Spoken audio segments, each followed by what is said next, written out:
State Representative Dave Reed, the House Majority Leader, joins us here this morning. Good morning. Good morning, Todd. Good to have you with us. Good to be here. You, of course, are probably in your probably strangest summer of the last 15 years or so with the way that the summer lines out for you. It's not normal for you to not be having a great big legislative agenda. Yeah, it's not normal from a couple different perspectives. Number one, we're not still dealing with the budget. And number two, it's campaign season, and I'm just kind of watching from the sidelines. Yeah, and I have to say, both are kind of nice. Oh, yeah? Yeah, you don't have to be pounding on doors and things of that nature. At the same time, though, you've still got some things to do in Harrisburg, don't you? Oh, absolutely. There's some legislative stuff I want to try to get finished up this fall here. And then, there's a couple local things I still want to check the box on before I leave and hopefully turn it over to the next person to carry on, the work that I've done in moving Indiana County forward. All right, so let's talk about what this political season, not the political season, but the legislative season will be like upcoming in Harrisburg. A lot of committee meetings going on right now. Yeah, right now it's mostly focused on the development of policy committee hearings for some fall agenda items and also setting the table for the next legislative session for the legislators that will be returning. But I think you'll see action on a number of items this fall, maybe not, your tier number one items like pension reform that was done about a year and a half ago, budgets that seem to be a never-ending process for a number of years until this year. But I think you'll see a possible vote on reducing the size of the legislature so that it'll make it onto the spring ballot, which is one of those items I would like to see crossed off and finally put to the voters to decide. Sam Smith had started that legislation a number of years ago to finally get it to the final stage of the constitutional amendment process and actually reduce the size of the House. I think will be a positive thing for the people of Pennsylvania. The way we govern, of course, is one of the major topics in Harrisburg these past 18 months or so. And one of that has to do with redistricting. An effort made this past spring to address that through a committee process hasn't really gotten traction, has it? No, and look, I think most reasonable folks look at our redistricting process in Pennsylvania and really in most states across the country and say there's got to be a better way. The difficulty is, or has been at least so far, people have different versions on what that better way should be. I think an independent commission is a better way of moving forward with that process. Certainly you had the proposal put out there by the Fair Districts group. I think there were a couple improvements that could be made upon that proposal just to ensure that the people who are on that commission are truly independent folks drawing those lines. But I think with technology in today's world, it doesn't take an entire room filled with people dedicating every day of their life for an entire year to do redistricting. With the computers and the technology and the data points that are out there, you can draw different maps. You could draw 100 different maps in an hour to see what different versions look like. So I think upgrading our way of drawing our legislative, senatorial, and congressional districts would be a positive thing for Pennsylvania. There's so much that surrounds that particular topic, but right at the top of that list is the census coming up and what that means for Pennsylvania with the redistricting issue, such a question and not going to be resolved by the time the new census is taken, and it looks like we could be stuck with the current map for quite some time. Well, you'll have the current map for about 2 years here, and then you have the maps are going to be redrawn in one form or another. The only question will be what will be the process to redraw those maps. To redraw the state legislative districts, you're going to have to amend the Constitution to do so. So that probably will not make it in time for the next redistricting because it's about a 4 or 5 year process to do that. But you could legislatively change the way we draw congressional maps. So that could be done in time for the 2021 redistricting to take effect in 2022. And with the congressional redistricting, there will, of course, based upon the census, we'll decide, do we gain a congressman? Do we lose a congressman? Do we stay with the same number of congressmen that we have right now in Pennsylvania? So that could, play into that equation as well. When you address what you just spoke of, if we should lose a congressman, and that makes an even wider district all across Pennsylvania for everyone, does that have any play when you consider the legislative districts as well? If you reduce the size of the legislature, a representative is going to have a much larger area to cover? I think certainly you're going to have some of that occur. And reducing the size of the legislature is time to take effect when you do the redistricting, so that you're not randomly redrawing districts, in the middle of a legislative term. So it would take effect in 2022 as well. And, inevitably, if you go from 203 to 150, you're going to have about 80,000 people in a legislative district. Right now, there are about 64,000 people. Mm-hmm. I don't think the addition of those extra 15,000 people changes the dynamic of the job that much. Again, with technology and with the manners in which we communicate in today's world, I look at it from my own legislative district's perspective. I basically have Clymer South in Indiana County, except for the Salzburg, Conemaugh Township area. You add Rain Township, you add Green Township, you add back Salzburg, Young Township, and Conemaugh Township. That's your legislative district. Mm-hmm. I don't think that's overly burdensome in any way. Okay. He's State House Majority Leader Dave Reed joining us here this morning. Other priorities that you see on the calendar for the fall session?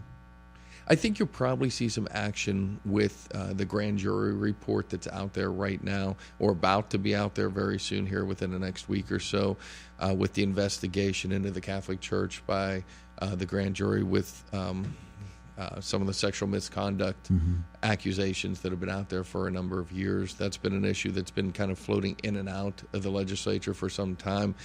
From what I'm told, when this report comes out, it's going to be, a pretty number one topic on the news cycle across Pennsylvania. Yeah. So hopefully final action will finally occur on that topic as well. And look, I think there have been some proposals on criminal justice reform to help reform our system to make it a little bit less burdensome to taxpayers and a little bit more effective of truly transitioning people from paying their debt to society to being productive members of our communities once again. So I think you'll see some focus on some topics like that.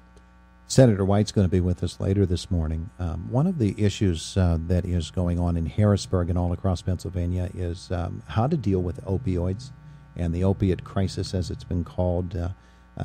All kinds of different philosophies, just as in every issue. And the governor has a whole different idea from some of the lawmakers. Is Pennsylvania approaching it correctly? Are we steered in the right direction? I think we're finally moving in the right direction, and I think it has taken an approach where instead of just, Republican versus Democratic ideas or governor versus the legislature, we've finally gotten to the mechanism where let's just put all the ideas on the table, all the tools in the toolbox, and let's see what can make positive change. And we're starting to see positive change slowly but surely in Pennsylvania, but you deal with it from a law enforcement perspective. You deal with it from a prescribing perspective. You deal with it from a treatment perspective.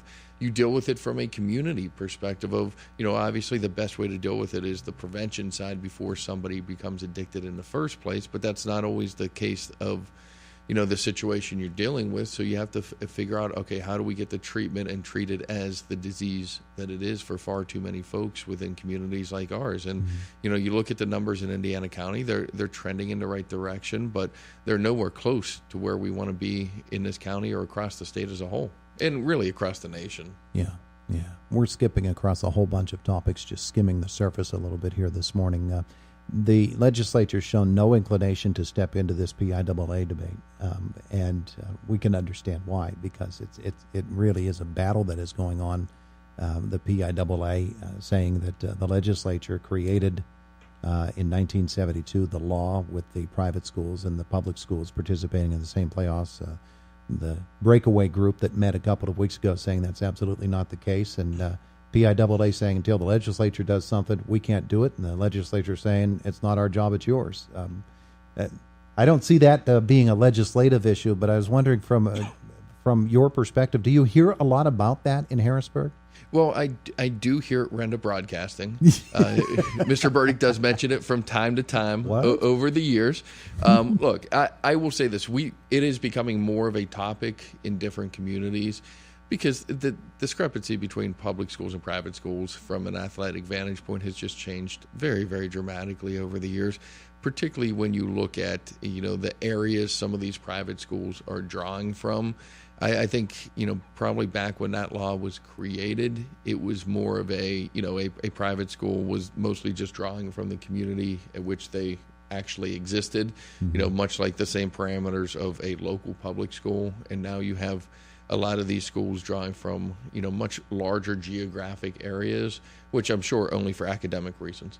But I think oftentimes, it does have a bit of a slighted impact for some of the smaller public schools in particular when they get to some of the deep realms of the state playoffs in some of the sports where they just can't compete, with a school that graduates 65 people, with a private school that may graduate, 100 people, but they're drawing those 100 people from what could be, 10 counties to come into that school district. I think it definitely creates an imbalance that you perhaps need to look at a system where you have two different championship routes.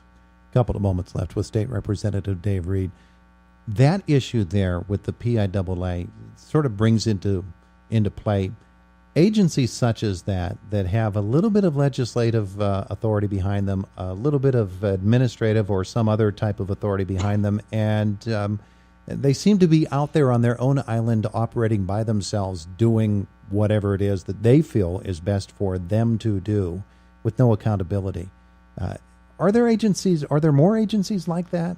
Oh, absolutely. And I mean, they're basically, the term is they're a quasi-governmental agency where they may be created by statute, but in reality, they're not an agency that comes back to the legislature or back to the governor on a yearly basis to get their budget or to get their operating guidelines. And, probably the ones that people think of the most are the Fish and Boat Commission and the Game Commission. Mm-hmm. People, obviously think they're governmental agencies, but they're quasi-independent agencies too. They're self-funding through their license fees and fines and that sort of stuff. And they basically only come back to the legislature when they want an increase in a fishing license or a hunting license. Which is really the only control the legislature has, and not just the legislature, but the governor's office as well, has over those particular agencies. But certainly from a public purview, they're viewed as governmental agencies. And I think the PIAA is a similar type of agency where you assume there's some authority sitting at the end saying this is what you will do. And in reality, it's just their board that operates itself and basically does whatever it wants until public outcry, gains a certain level of mass interest, and things are forced to be changed. Yeah, well, maybe that change is coming. Thanks for coming in this morning. We appreciate that. You're welcome. Thanks for having me, Todd. He's the House Majority Leader, State Representative Dave Reed, with us this morning here on Indiana in the Morning, a presentation of First Commonwealth Bank, here in the voice of Indiana County, WCCS, AM 1160 and 101.1 FM.